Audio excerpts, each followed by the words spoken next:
വിജയ്ക്കെതിരെ പോസ്റ്ററുമായി DMK. ചോരയിൽ RSS uniform ഇട്ട് നിൽക്കുന്ന പോസ്റ്ററാണ് പുറത്തുവിട്ടിരിക്കുന്നത്. KB ശ്രീധരൻ വിവരങ്ങളുമായി. ശ്രീധരൻ, അപകടത്തെ തുടർന്ന്, കരൂർ സംഭവത്തെ തുടർന്ന് പതുക്കെ BJP പക്ഷത്തേക്ക് വിജയ് ചാഞ്ഞേക്കുമെന്നൊക്കെയുള്ള സൂചനകൾ രാഷ്ട്രീയ ഉപശാലകളിൽ ഉണ്ടായിരുന്നു. പക്ഷേ എവിടെയും സ്ഥിരീകരണമില്ല, അങ്ങനെ ഒരു തീരുമാനവും വന്നിട്ടില്ല. RSS പങ്കാളിത്തത്തിലേക്ക് വിജയ് പോകുമെന്നതിനെ പരോക്ഷമായി സൂചിപ്പിക്കുന്നതാണോ ഈ പോസ്റ്റർ? തീർച്ചയായിട്ടും. പ്രത്യേകിച്ച് ഈ അണ്ണാ DMK വിജയിയെ പല കുറി മുന്നണിയിലേക്ക് ക്ഷണിക്കുന്ന ഒരു സാഹചര്യം ഉണ്ടായി. ഈ എടപ്പാടി പളനിസ്വാമി നേരിട്ട് വിജയിയെ ഫോണിൽ വിളിച്ച് അരമണിക്കൂറോളം സംസാരിച്ചു. ഏതായാലും ഇതിനു മുൻപ് ഒരു മുന്നണിയിലേക്കുമില്ല, താനാകും മുഖ്യമന്ത്രി എന്ന് പ്രഖ്യാപിച്ച് നടന്നിരുന്ന വിജയ് ഒരു മനം മാറ്റം ഉണ്ടായിട്ടുണ്ട് കരൂർ ദുരന്തത്തിന് ശേഷം. വല്ലാത്തൊരു പ്രതിസന്ധിയിൽ പാർട്ടി കടന്നുപോകുന്ന ഒരു സ്ഥിതിയുണ്ട്.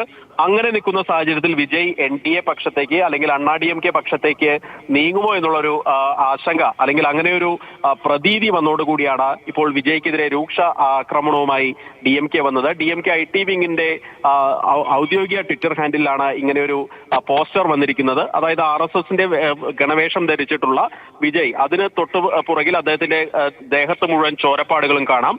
കരൂർ ദുരന്തത്തെയും അതുപോലെ തന്നെ RSS ബന്ധത്തെയും സൂചിപ്പിക്കുന്ന രീതിയിൽ ഉള്ള ഒരു പോസ്റ്ററാണ് ഇപ്പോൾ DMK IT വിങ് പുറത്തുവിട്ടിരിക്കുന്നത്. ഏതായാലും കരൂരിൽ വിജയ് ഇതുവരെ തിരിഞ്ഞു നോക്കിയിട്ടില്ല തുടങ്ങിയ കാര്യങ്ങളാണ് പറയുന്നത്. പക്ഷേ വിജയ്ക്ക് അവിടെ പോലീസ് അനുമതി ഇതുവരെ ലഭിച്ചില്ല എന്നുള്ളത് യാഥാർത്ഥ്യമാണ്.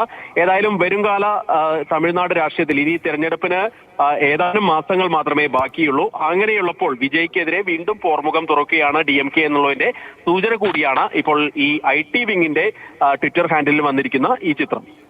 KB ശ്രീധരൻ വിവരങ്ങൾ നൽകുകയായിരുന്നു.